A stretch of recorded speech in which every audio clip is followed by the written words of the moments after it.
اللهم صل على محمد وآل محمد۔ خوف و ذلت دونوں ہمراہ ہیں، دونوں کا ربط ہے آپس میں۔ خوف کے ساتھ ناکامی، خوف کے ساتھ ذلت، خوف کے ساتھ رسوائی و خوف کے ساتھ ہلاکت کا رشتہ باندھ دیا گیا ہے۔ سب سے ذلیلانہ ترین ہلاکت خوفزدہ کر کے مارنا ہے، اور یہ عمل جب ملتوں کے ساتھ شروع ہو جائے، قوموں کے ساتھ شروع ہو جائے۔ امیر المومنین کیوں فرما رہے ہیں قرنت الہیبۃ بالخیبہ، اپنے پیروکاروں کو بتا رہے ہیں کہ ہلاکت و ناکامی کا رشتہ خوف سے جوڑ دیا گیا ہے۔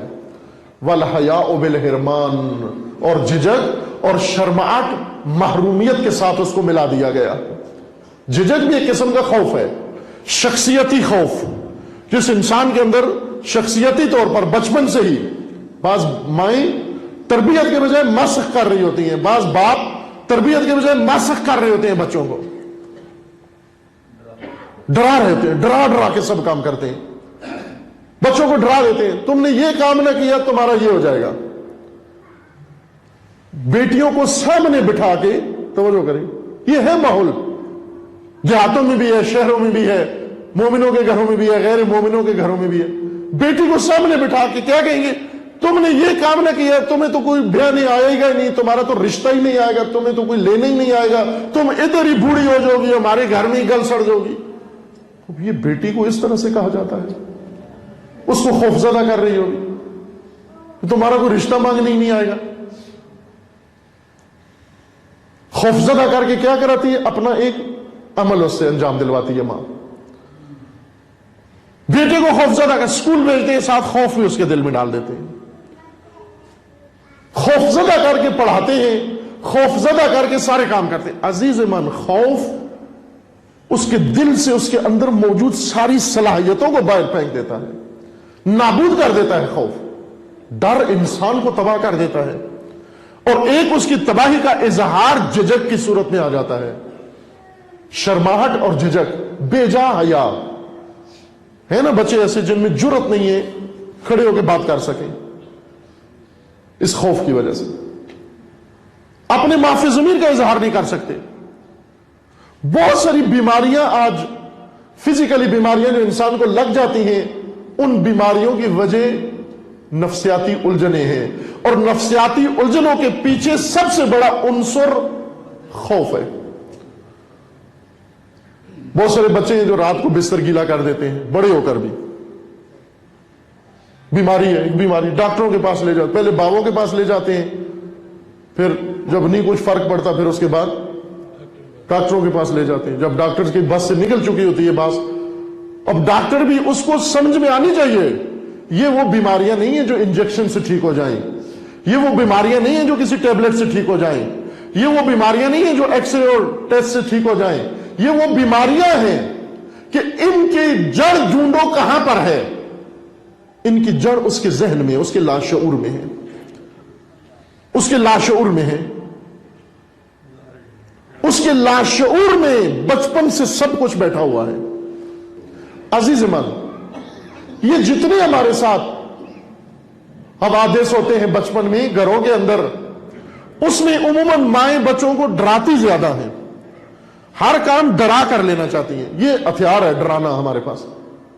ہم سمجھتے ہیں کہ تربیت کا واحد ہتھیار کیا ہے؟ ڈرانا، ہر چیز میں دھمکی، ہر چیز میں ڈرانا۔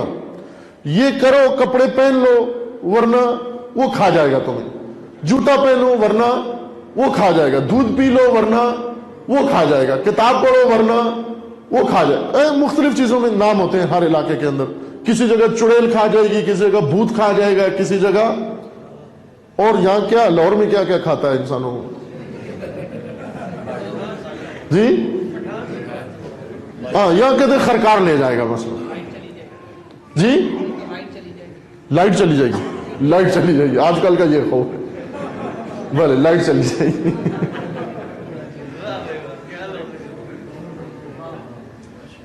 جب ڈرا ڈرا کے آپ بچے سے ہر کام کرا رہے ہیں، وہ کام تو کر لیا اس نے، لیکن یہ جتنے خوف آپ ٹیمپریری آلہ استعمال کر رہے ہیں، آپ کے منہ سے نکل گیا یہ کر لو ورنہ یہ ہو جائے گا، وہ اس نے سن لیا اور کر بھی دیا.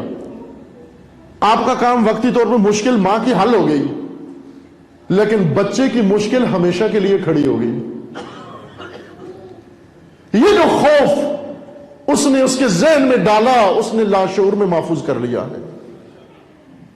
اور یہ لاشعور کے خوف عمر بڑھنے کے ساتھ ساتھ کسی مرحلے میں یہ خوف یہ رشد کرتے ہیں, بڑھتے ہیں. یہ بڑھ کر کسی مرحلے میں اپنا اثر دکھانا شروع کر دیتے ہیں, یہ اپنا اثر ظاہر کرنا شروع کر دیتے ہیں. اور وہی خوف بڑی عمر میں آ کر بیماریوں میں بدل جاتے ہیں, نفسیاتی بیماریاں جو بعض اوقات فزیکلی بیماریوں میں تبدیل ہو جاتی ہیں. ہکلاہٹ, بعض ہوتے ہیں نا بولنے میں ہکلاتے ہیں, آپ ان کا میڈیکل چیک کروا لیں, کسی قسم کا کوئی فالٹ ان کے گلے میں, مخرج میں, زبان میں. بعضوں کا ہوتا ہے کوئی پیدائشی طور پر کوئی چیز ایسی آ جاتی ہے جس کی وجہ سے زبان پوری چلتی نہیں ہے, یا مخرج میں کوئی مشکل ہوتی ہے, گلے میں. لیکن کچھ ایسے ہیں جن کا کوئی فزیکلی فالٹ نہیں ہے لیکن ہکلاتے ہیں. کیوں ہکلاتے ہیں خود نہیں انہیں معلوم.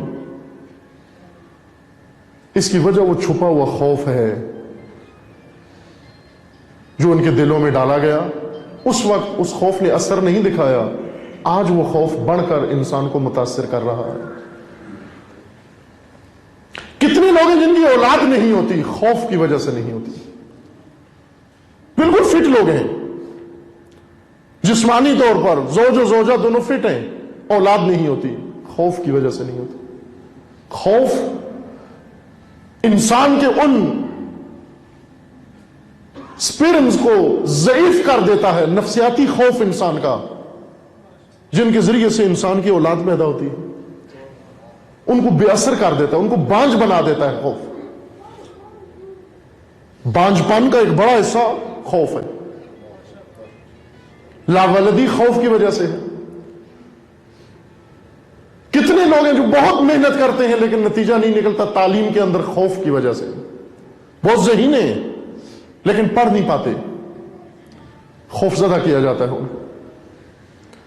عزیز من, خوف عقلانی خوف ہو وہ انسان کو تقویت کرتا ہے, قوت پیدا کرتا ہے, لیکن نفسانی خوف انسان میں ضعف پیدا کرتا ہے, کمزوری پیدا کرتا ہے.